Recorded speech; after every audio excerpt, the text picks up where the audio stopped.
प्यारे की सतगुरु महाराज की।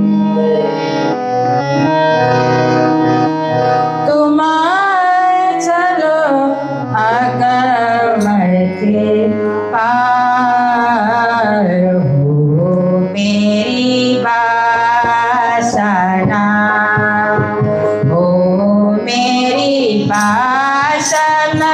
तुम चलो आगम के पार हो मेरी वासना।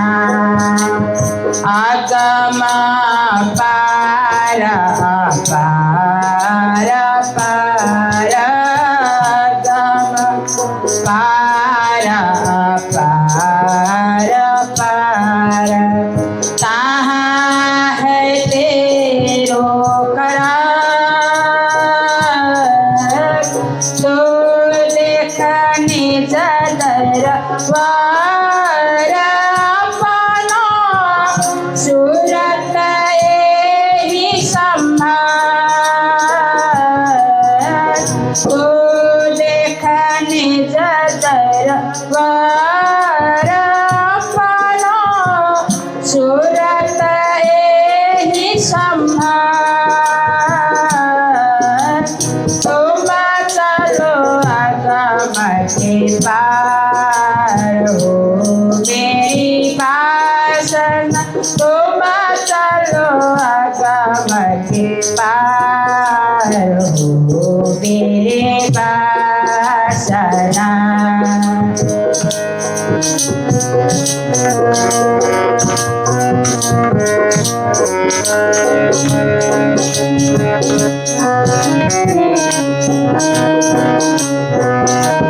तो कहाँ देखे इन खेल में, ये तो पड़ो प्रतिबिंब।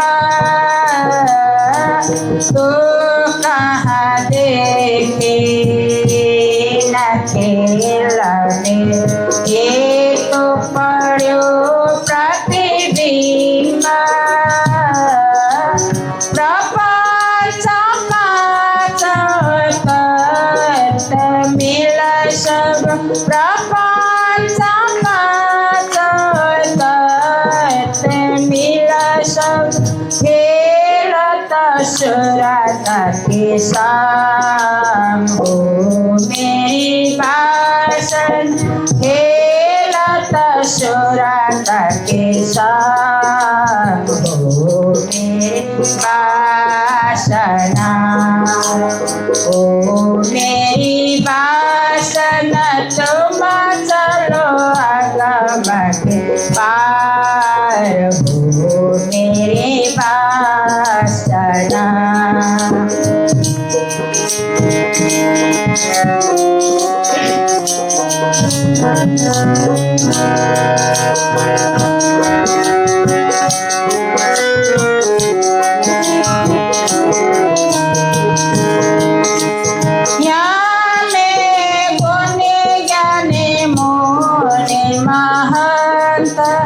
आगम कर कर गाए,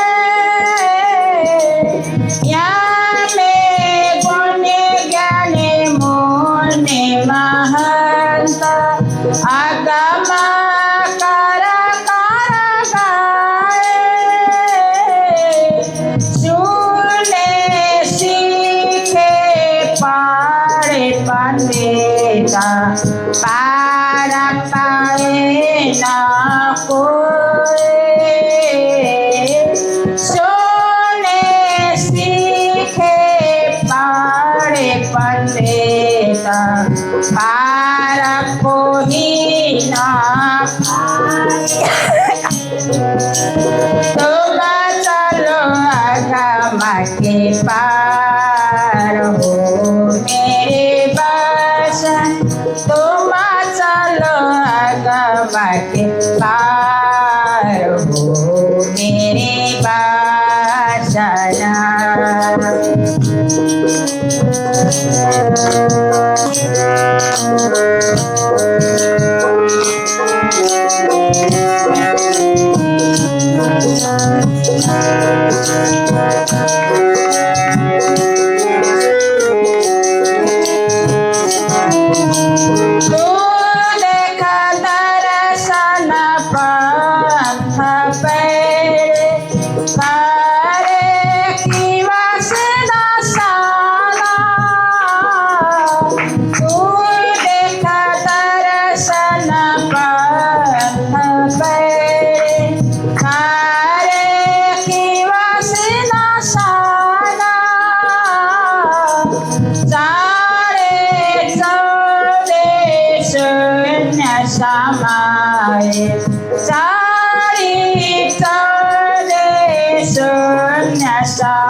श्री प्राणनाथ प्यारे की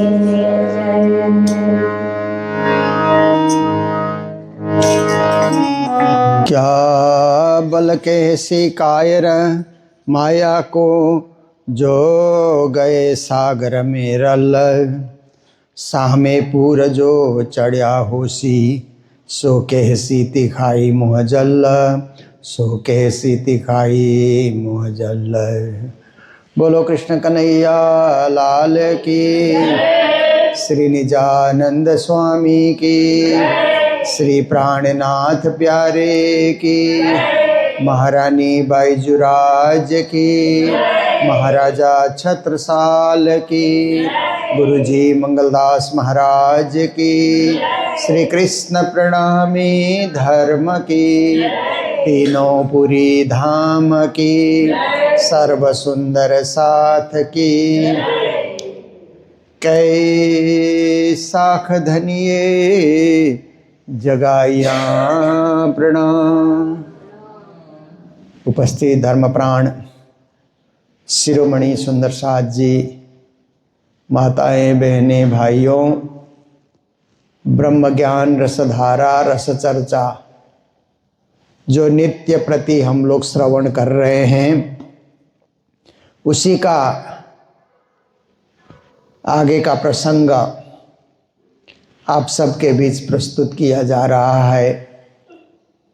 तो देखिए, साक्षी, हर चीज के साक्षी चाहिए,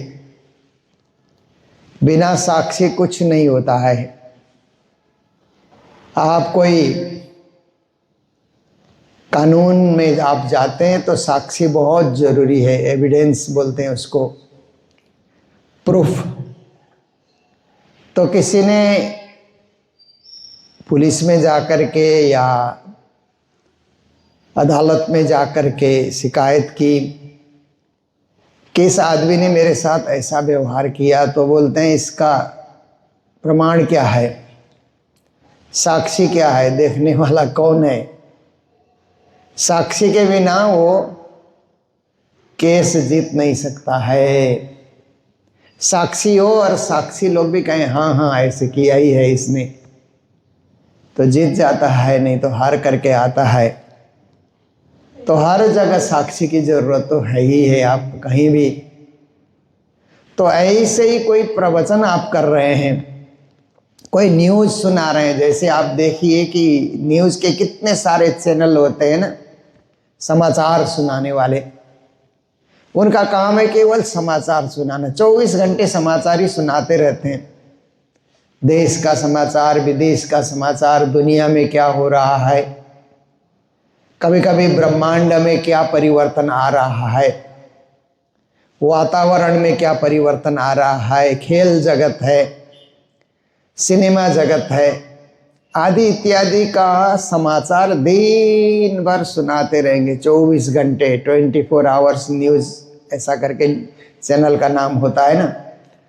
तो पर कोई भी समाचार देंगे तो उसका प्रमाण होना चाहिए, वो घटना घटी हुई होनी चाहिए। ऐसे ही आलतू फालतू समाचार देंगे तो लोग उस चैनल को नहीं स्वीकार करेंगे, नहीं सुनेंगे और चलेगा भी नहीं। प्रमाण चाहिए, जो भी समाचार दे रहा है उसका प्रमाण चाहिए। इसी प्रकार से कोई प्रवचन कर रहा है, चर्चा सुना रहा है, कथा सुना रहा है, लोगों को उपदेश दे रहा है, उसके बोलने के पीछे शास्त्रों में प्रमाण है कि नहीं? वो प्रमाण चाहिए तभी लोग मानने के लिए तैयार होते हैं। आपने कुछ भी कहा, मन गढ़ंत बोलते हैं ना, मन से जो बोला जाता है मन गढ़ंत, और कपोल कल्पित भी बोलते हैं। कपोल कल्पित क्या है कि कल्पना करके झूठी बातें जो प्रचार में लाता है उसको कपोल कल्पित कहा जाता है। मन गढ़ंत का अर्थ होता है मन में गड़ी हुई बातें, अपने मन में कुछ बातें उसने सोची और उसी को प्रसारण कर दिया, प्रवचन के माध्यम से लोगों के बीच उसने सुना दिया। तो लोग पीछे से पूछेंगे कि इसका प्रमाण क्या है, आप जो बोल रहे हैं इसका प्रमाण क्या है? अप्रामाणिक बातें बोल रहा है तो लोग समझेंगे ये झूठा आदमी है, ठग है, ठगी धंधा कर रहा है, झूठा व्यवहार कर रहा है, लोगों को गलत फहमी भी कहते हैं, गलत मार्ग में लोगों को लेकर के जा रहा है, लोग उसकी मान्यता नहीं देंगे। पर मान्यता उसकी होती है जो प्रामाणिक बातें करता है। प्रवचन में भी प्रामाणिक बात, और समाचार सुना रहा है तो भी प्रामाणिक हो समाचार हो।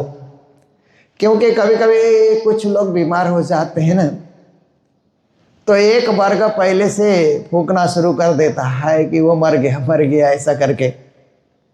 बाद में वो हॉस्पिटल में है, इलाज चल रहा है, पर एक वर्ग ऐसे ही पहले से कर देगा तो अप्रामाणिक बातें हो जाती है। इसलिए कोई भी समाचार लोगों के कानों तक पहुंचाना है तो उसकी पुष्टि होनी चाहिए, है कि नहीं, उसका अच्छी तरह से जानकारी लेकर के एक दो लोगों को पूछ करके क्या ये बात सही है, पक्का है, निश्चित है, हम आगे बताएं इसको, तो ही उसको। अच्छे लोग यही करते हैं, जो समझदार लोग होते हैं, हर चीज़ को चिंतन करके सोच करके उसका प्रमाण जुटा करके फिर बातें आगे करते हैं। और ऐसे ही जो आलतू फालतू लोग होते हैं वो सुनी सुनाई बात को आगे बढ़ाते रहेंगे, उसके पीछे सत्य का कोई लेन देन है या नहीं है उनको कुछ मतलब नहीं होता है। लोगों में क्या है कि एक अफवाह फैला देना, उल्टी सीधी बातें करना।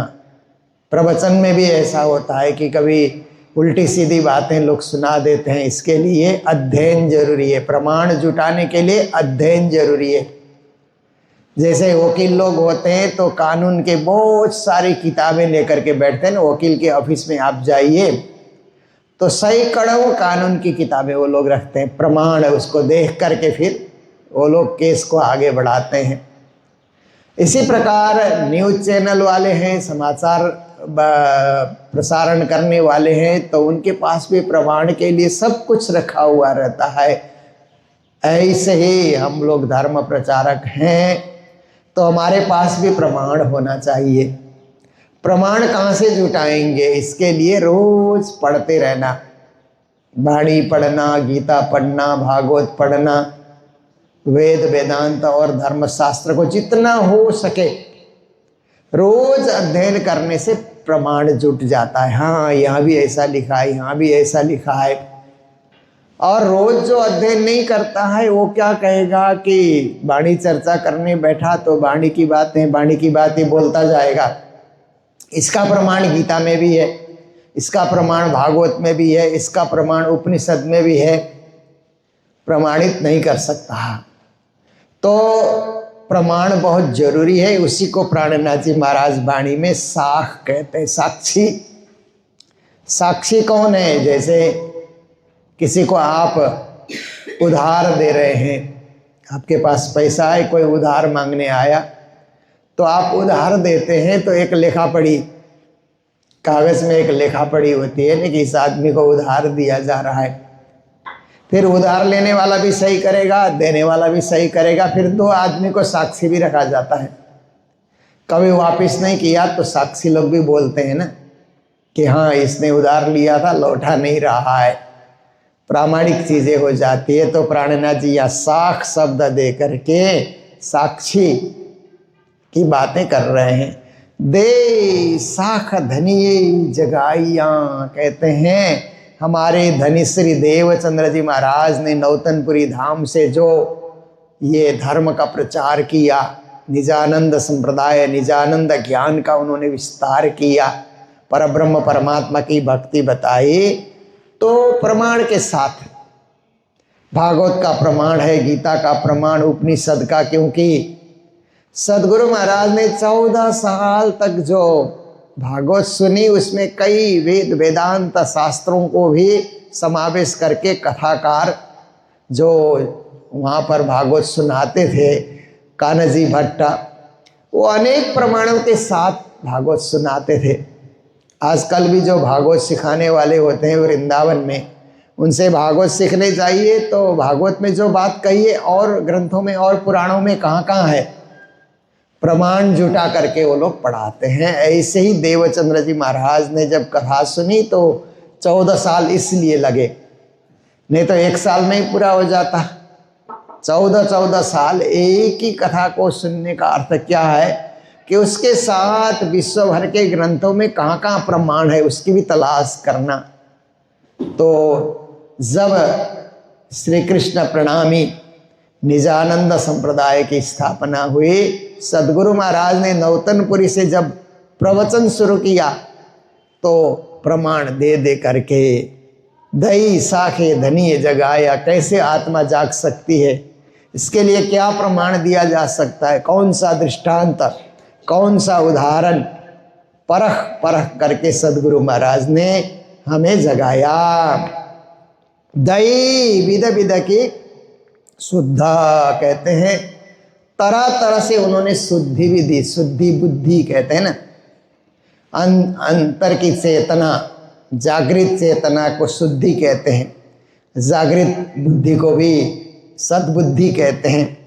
तो ऐसे ही धनी ने आत्मा जगाने के लिए, बुद्धि को जागृत करने के लिए, शुद्धि को जागृत करने के लिए, समझदारी को जागृत करने के लिए कई तरह से उन्होंने व्याख्या करके, विस्तार करके और उसका मर्म बता करके, रहस्य बता करके, तात्पर्य खोल करके उन्होंने परम धाम को स्पष्ट किया।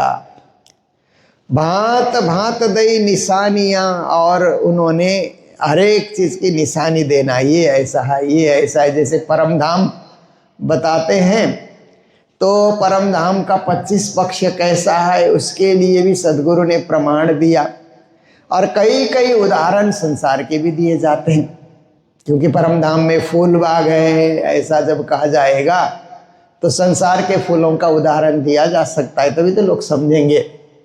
परम धाम के फूल अलग हैं, यहाँ के फूल अलग है बोलेंगे तो कोई समझेगा ही नहीं। इतना ज़रूर कहा जाता है कि यहाँ के फूल जो है सूख जाते हैं, मुरझा जाते हैं, परम धाम के नहीं मुरझाते, इतना ही है। पर प्रमाण देने के लिए तो यहीं का फूल का उदाहरण लिया जाएगा। वहाँ पर अब फलों का उदाहरण देना है परम धाम में, जैसे 7 वन बने हुए रंगमहल के आगे तो 7 तरह के फल लगे हुए हैं, केल, लिबोई, अनार, अमृत, जम्बू, नारंगी, बट आदि आदि ये फल के वन वहाँ पर लगे हुए हैं। तो वहाँ पर केल कहते ही केले का वन है, अब लिबोई नींबू का है, अनार का है, आम का है। तो इस तरह से हर फल का उदाहरण दुनिया में देखा जा सकता है, परखा जा सकता है। तो इस तरह से उन्होंने निशानियाँ भी दी। आम का है तो आम का उदाहरण दे करके देखो, जात जात के वहाँ पर आया आम है, इस तरह से उन्होंने निशानियाँ दी। तो भी ठौर न आवे निज बुद्ध, इतना कुछ प्रमाण, इतना कुछ उदाहरण, इतनी व्याख्या उन्होंने दी, फिर भी कई कई लोगों की आत्मा नहीं जागी। क्योंकि आत्मा उसकी जागती है जो जागने की सोच बना करके बैठता है। जैसे आप सोचिए, सुबह सुबह मंगल आरती में उठ करके कौन पहुंचता है कि रात को सोते समय मन में ठान ले कि सुबह हम इतने बजे उठेंगे और नहा करके मंगल आरती में पहुंचेंगे। रात को ही सोच करके समझदारी बना करके सो जाता है तो ज़रूर पहुंचेगा, पर रात को सोते समय कुछ उसको ध्यान ही नहीं है कि सुबह कितने बजे उठना है। तो मंगल आरती हो जाती है, सेवा पूजा पूरी हो करके सब लोग कार्यक्रम पूरा करके लौटते हैं, तब वो उठता हुआ नज़र आता है, क्योंकि उसने अपने आप को प्रिपेयर नहीं किया, तैयार नहीं किया कि सुबह हमें कितने बजे तैयार होकर के सेवा में संलग्न होना है। इसलिए निज बुद्धि, अंतर बुद्धि, निजानंद बुद्धि, निज धाम की बुद्धि जब तक जागृत नहीं होती है तब तक वो समय से कोई कार्य नहीं करता, न सेवा में संलग्न होता है, न भजन भक्ति में संलग्न होता है। ऐसे ही भीड़ बढ़ा करके फालतू में घूमते रहता है। महामत कहे जो होवे धाम की। फिर प्राणनाथ जी महाराज कहते हैं, महामती प्राणनाथ जी महाराज महान ज्ञान के सागर, महान बुद्धि के सागर, महान जागनी के महान अग्रदूत कहते हैं कि जो परम धाम की सखियां हैं, परम धाम की ब्रह्म आत्माएं हैं, सो पहचान के लिए जो लाहा। सदगुरु ने तो ज्ञान दिया, धनी ने ज्ञान देने में कोई कंजूसी नहीं की। धनिये तो धन बहुत तक दिया, ऐसा करके लिखा है ना एक जगह। फिर आगे पंक्ति में लिया है, पर लिया ना हराम खोर, ऐसा करके। हराम खोर एक गाली है। जो निकृष्ट व्यक्ति होता है ना, जिसमें कोई समझदारी नहीं है, उल्टी समझ ज़्यादा है, सीधी समझ कम है, ऐसे लोग होते हैं, तो उनको इस तरह से ये शब्द के द्वारा उनको गाली दी जाती है। प्राणनाथ जी ने कोई गाली दी ऐसी बात नहीं है, पर उसकी स्थिति ऐसी हो जाएगी, अपने आप ही स्वतः उसकी स्थिति ऐसी हो जाएगी। धनी ने धन देने में कोई कंजूसी नहीं की, कोई कमी नहीं की, परंतु लेने वाला पात्र सही नहीं था, ठीक पात्र नहीं था, उसको ग्रहण नहीं कर सका। वो ऐसे ही वो आया, आवत ही ढलकाना बोलते हैं ना, ज्ञान आया और आकर के क्या है कि वो निकल गया, वहाँ से हट गया। जैसे आप देखिए कि पहले पहले ये एल्युमिनियम के घड़े होते थे ना, वो पानी लेने के लिए आप जाइए तो पानी का वो नाला आपने खोल दिया, नलका आपने खोल दिया, वो इधर लुढ़क जाएगा, इधर उधर हो जाएगा। ऐसी स्थिति हुई कि बहुत सारे लोग लुढ़क गए और धनी के उस ज्ञान को नहीं ग्रहण कर सके, परंतु जो महान ब्रह्म सृष्टि हैं उन्होंने पहचाना, लाभ लिया, जीवन को सफल बनाया। उनमें से खास को 313 कहा जाता है, जो एकदम जागृत आत्मा है, सदगुरु के ज्ञान से आए। तो उससे भी ज़्यादा बहुत सारे आए, रोज ही नए नए आते थे दर्शनार्थी, परंतु सबको आत्मा ज्ञान नहीं हुआ, परम धाम की भक्ति उनको नहीं मिली भी तो उसको वे लोग ग्रहण करके आत्मा को जागृत नहीं कर सके। पर 313 ने किया, वही हमारे लिए उदाहरण बन गए। ले सको सो लीजियो। फिर भी प्राणनाथ जी महाराज प्रेरित कर रहे हैं कि आप अभी भी ले सकते हो तो ले लो, क्योंकि अभी भी वक्त है। क्योंकि निज नाम हमने जपा, अंतिम श्वास में भी हमने निज नाम को जपा तो भी फलदायी होगा।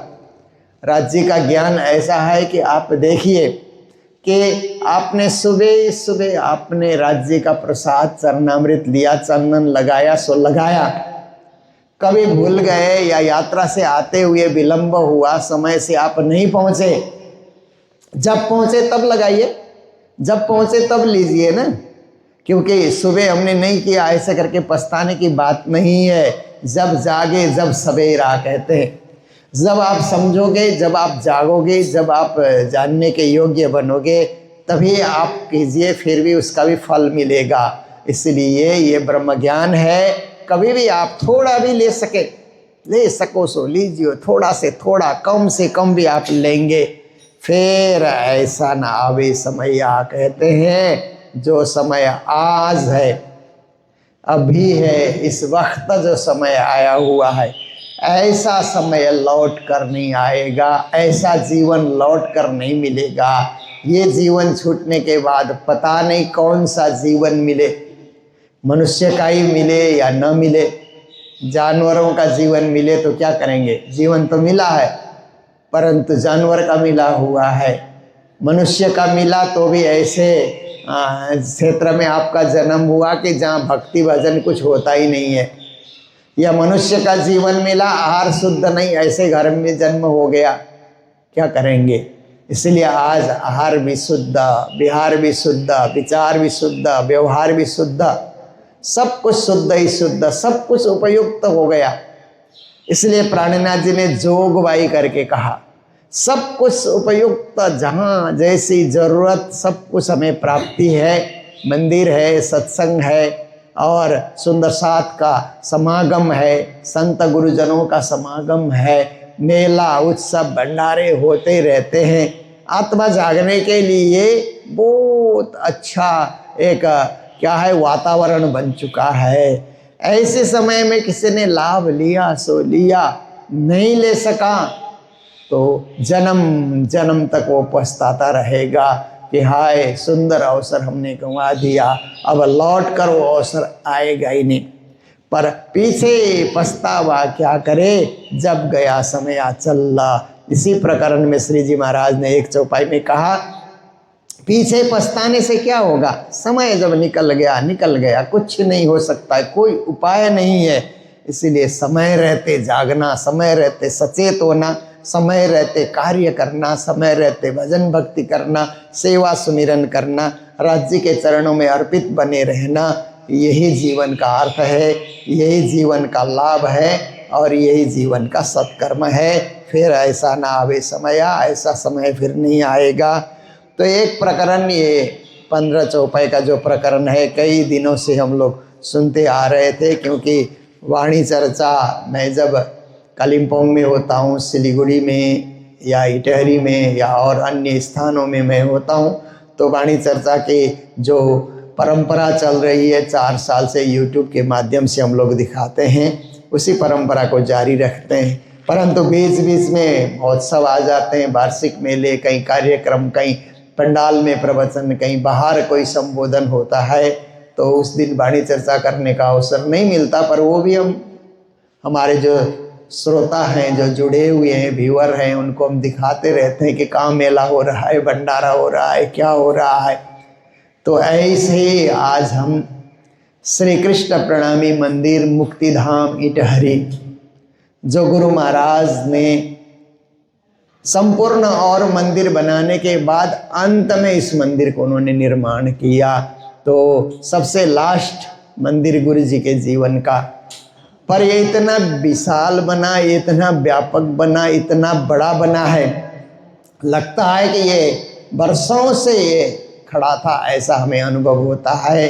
और गुरु महाराज यही होने का हमें अनुभव होता है।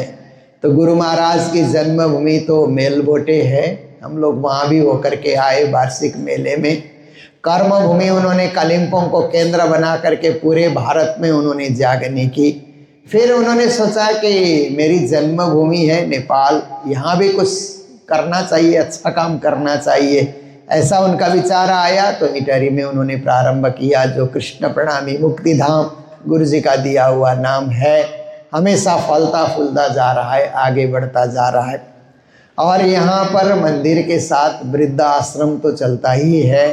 फिर एक घाट का निर्माण भी गुरु जी का स्वप्न था कि यहाँ नदी बहती है तो घाट सुंदर बनना चाहिए, वो भी बन करके तैयार हुआ सुंदर साथ की सेवा से और यहाँ की समिति के कार्यक्रम के अंतर्गत।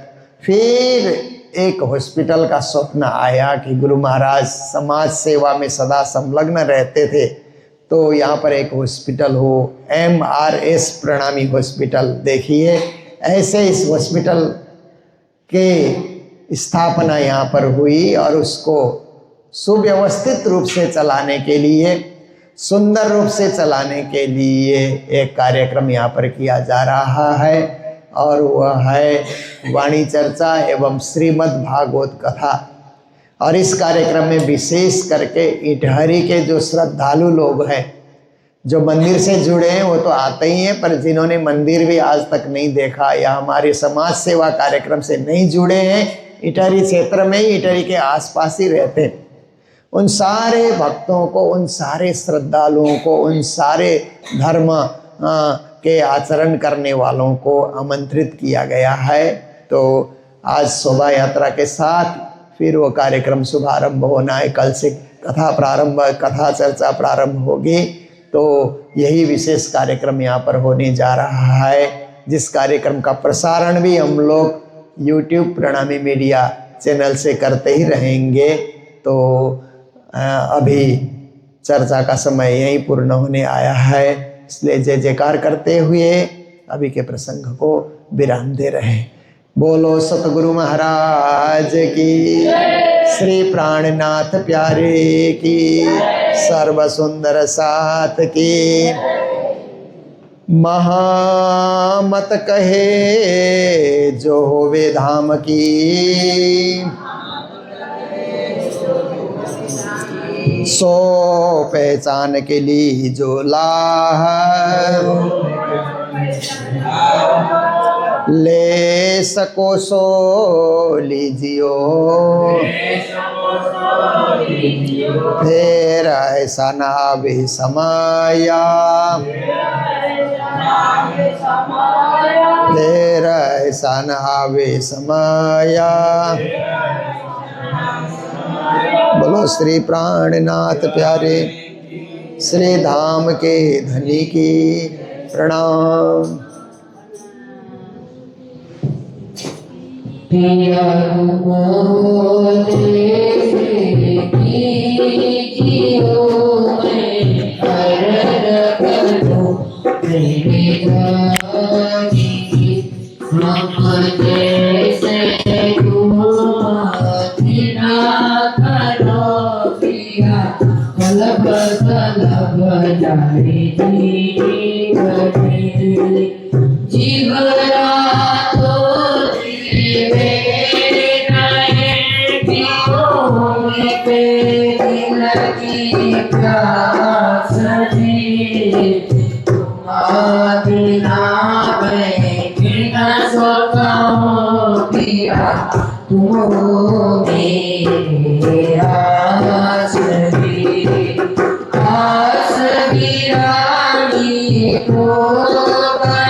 सदा सेवा करो पिया समागो साक्षात ही सदा सदा में आपको नमः आरती जुगल स्वरूप परमरि अंगना करि बड़ी जाती सदा सुगला कामदनी में आपको नमः श्री पार्वती जुगल स्वरूप परमरि अंगना करि बड़ी जाती अंगना करि बड़ी जाती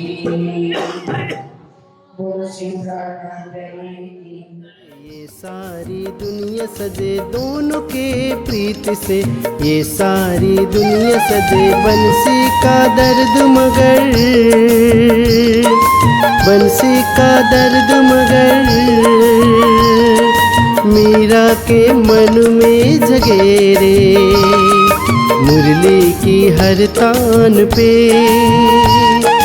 राधा का नाम सज रे, मुरली की हर तान पे राधा का नाम सज रे, मुरली की हर तान पे